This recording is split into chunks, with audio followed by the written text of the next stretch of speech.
Well, circling back to our top story now, condolences are pouring in and questions are being asked about one of the worst ever sporting disasters. 125 killed in a stampede at a football match in the Indonesian city of Malang. FIFA says the football world is in shock, while the sports governing body in Asia called it a very difficult moment. Now, what's known is fans of home team Rima spilled onto the field after they lost to visitors Persebaya. In an attempt to disperse the crowd, police fired tear gas, which triggered a panic and stampede.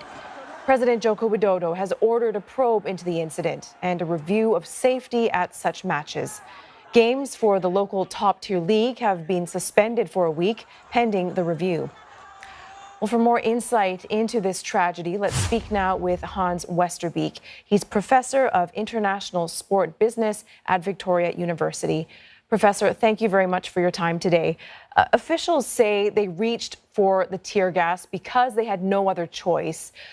There was anarchy, is what they are describing, but FIFA guidelines specifically prohibit the use of crowd control gas. So is this a clear case? Did authorities simply make a mistake?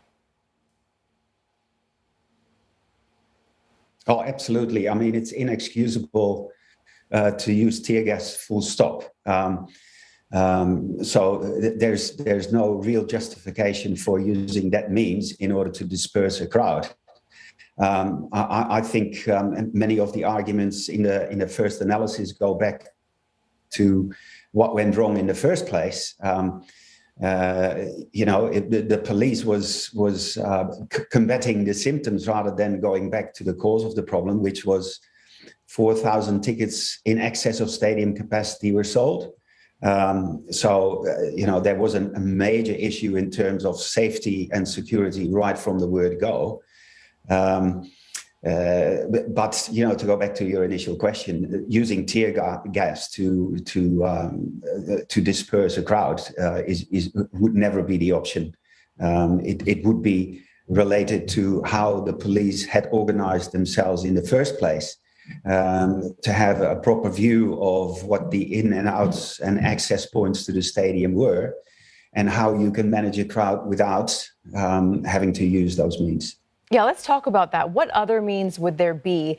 Law enforcement, they're blaming the fans for the chaos and for this tragedy, which is a narrative we have seen in past football incidents as well. What is the role of fans here? What is the dynamic between law enforcement and fans in a situation like this?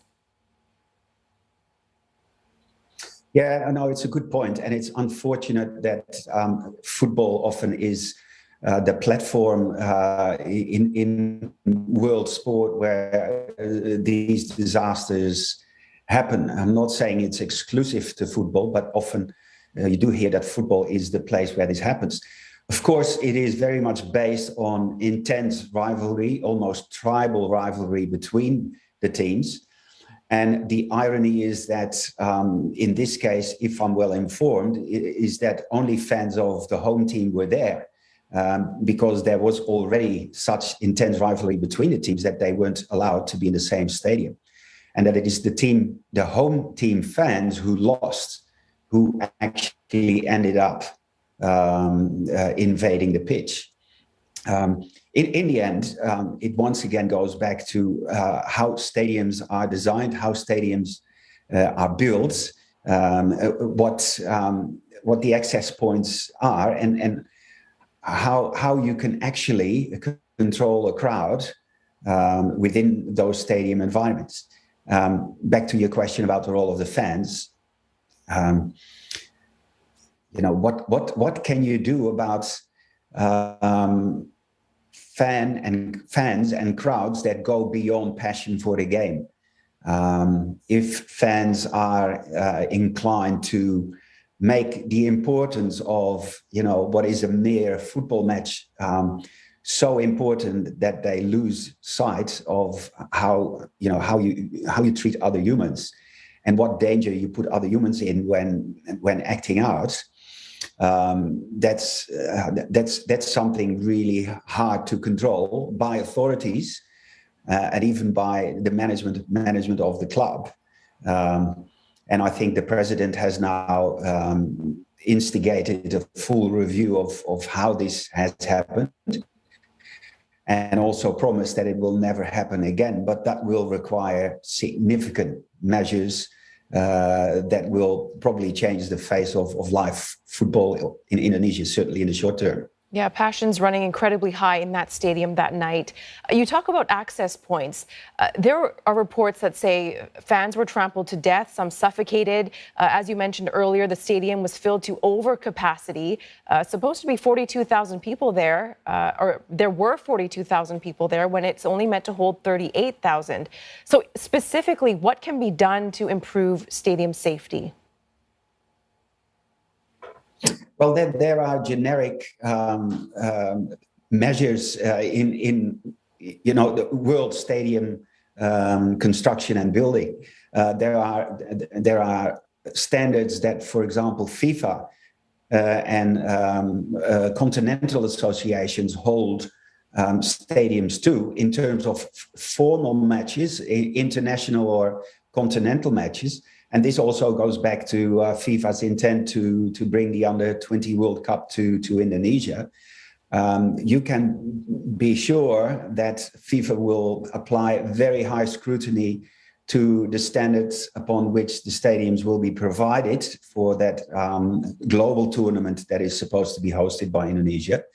If you benchmark against best practice, you only have to go to some of the latest stadiums that have been inaugurated in the Premier League in England, but also NFL in the US or Australian football in Australia, to contrast and compare the outlay of stadiums such as the one where the disaster took place, and those stadiums that are built upon the best practice standards that are out there in the highest profile leagues around the world.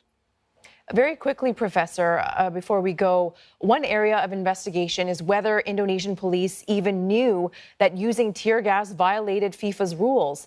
What sort of consequences could they face as a result of this tragedy? Yeah, I think FIFA will be nervous about the work that has to be done in order to safeguard all stadiums in which their competitions will be played. I also think that from a police point of view, if you know that you are trying to control a crowd, that the last thing you want to do is create panic and fear, and certainly tear gas.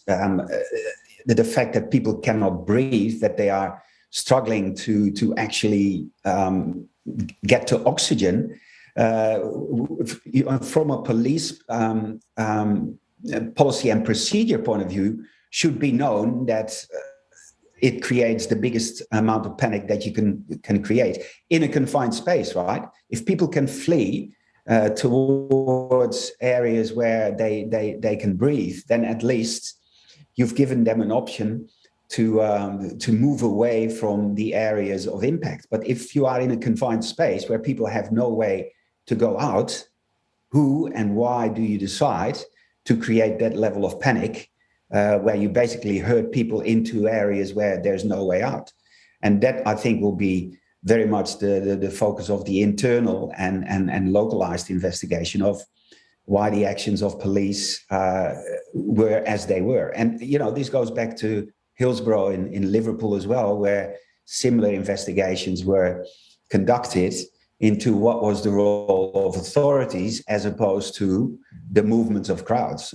All right, Professor, thank you very much for your insights today. That was Professor Hans Westerbeek, Professor of International Sport Business at Victoria University.